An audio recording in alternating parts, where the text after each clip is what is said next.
The topic is Brown versus the Board of Education and segregation and the Civil Rights Movement.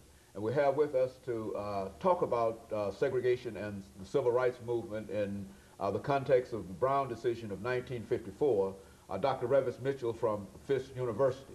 And of course, Dr. Mitchell, let's see if we can start this second segment by having you to give us some kind of graphic information relative to the separation of the races. I think we've talked about it from the point of view of Plessy and law and et cetera, but having grown up in the southern parts of the United States, talk about it from that perspective. Especially in the South, but throughout the country.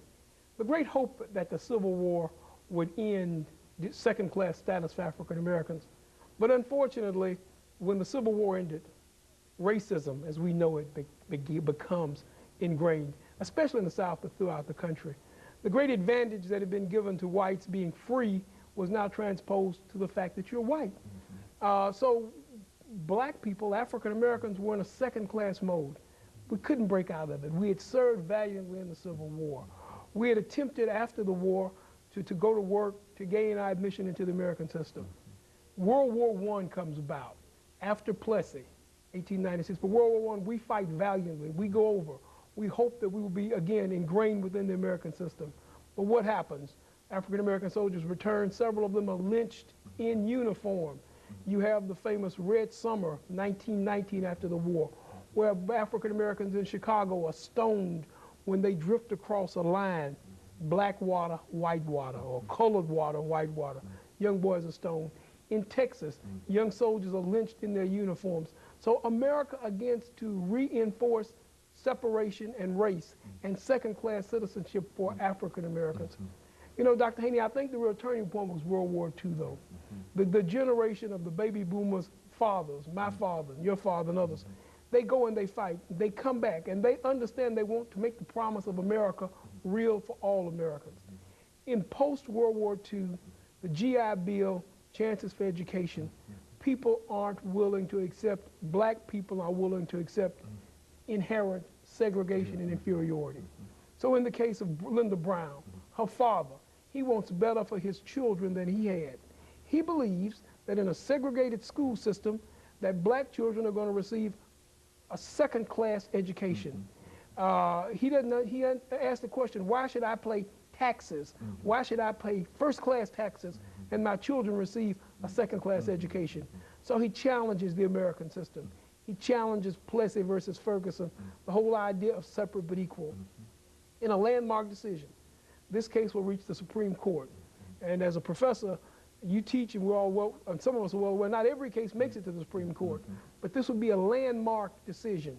The court looks at it, the court hears the case, and the court decides that in America, you can't have people separated out by race. You might separate them out by other entities, but not by race. And to have a whole class of people cast in the second-class status because of their race is found to be unconstitutional. In this country, when we say something is unconstitutional, that means it goes against the American Constitution. So in a larger sense, it's really un-American. It doesn't fit the ideals that we put forth as American values and American ideals. And African Americans weighed in. First, it's Brown, it's education, and many see the Brown decision as the beginnings, or one of the beginnings of the modern civil rights movement.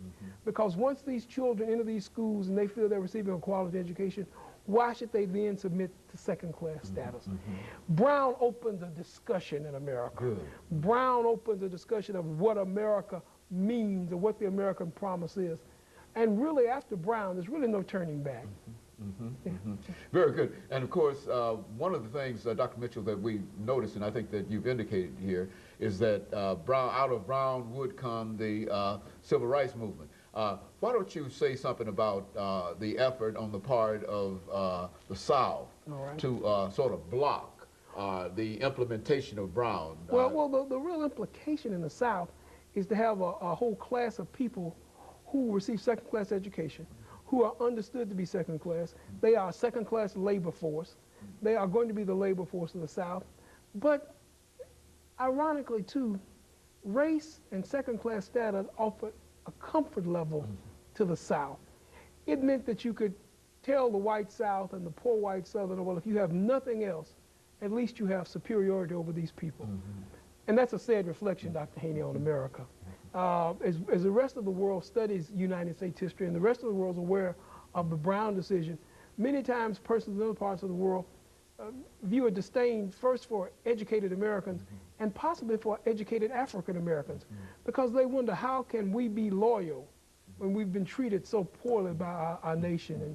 And you know, the irony, if you look at citizenship among African Americans, or patriotism or support, we've been among the very best citizens in the country. The first man who died in what was later would become the American Revolution was Crispus Attucks, a runaway slave, but he's suddenly a patriot when he dies for the cause.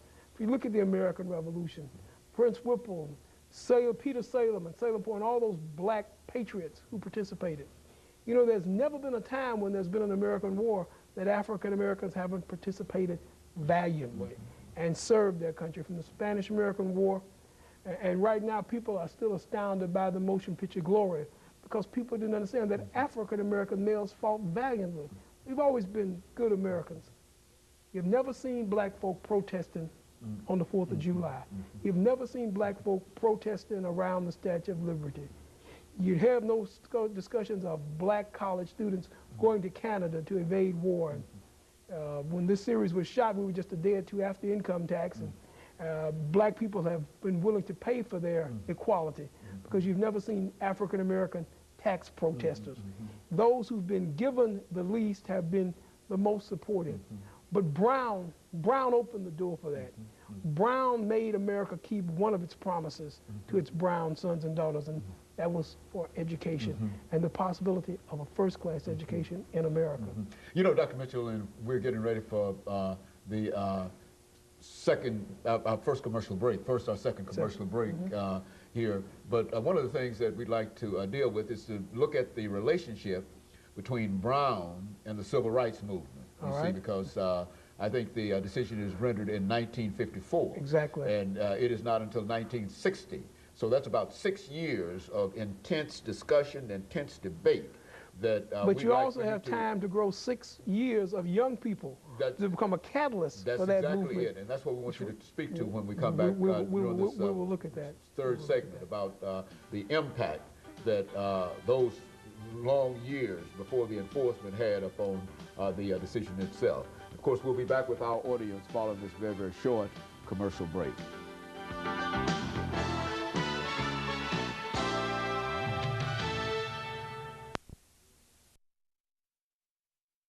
The topic is Brown.